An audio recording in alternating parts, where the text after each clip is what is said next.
Charlie, I'd like to hear your take on the whole Nashville Skyline sessions. I mean, I am not your quintessential studio musician. I mean, I didn't.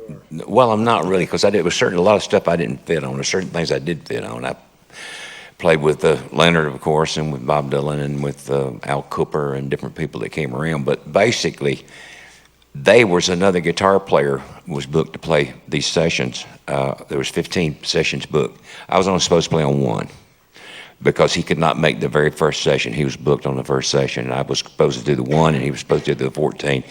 When we finished the first session, I was putting my instruments up, and I heard Bob Dylan ask Bob Johnston, where is he going? He said, he's leaving. I've got another guitar player coming. I was going to a club gig, playing a beer joint. And he said, I don't want another guitar player, I want him. That was the greatest 9 words that I had ever heard.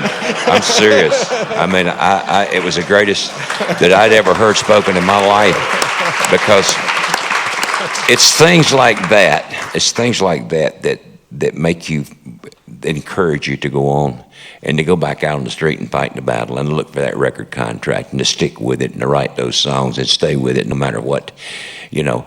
But I was sitting here listening to Bob talk about that piano part, and something that always sticks in my mind with Nashville Skyline is when Bob started doing Country Pie.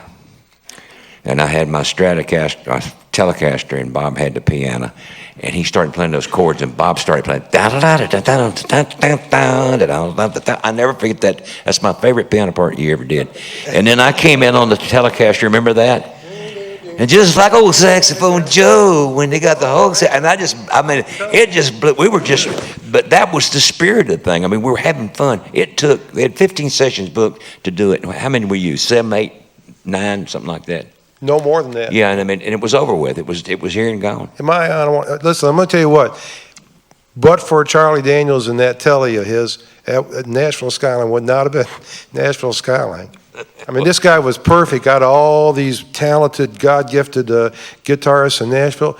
He was perfect for that album. Well, thank you. back in the green room, you guys were, yeah.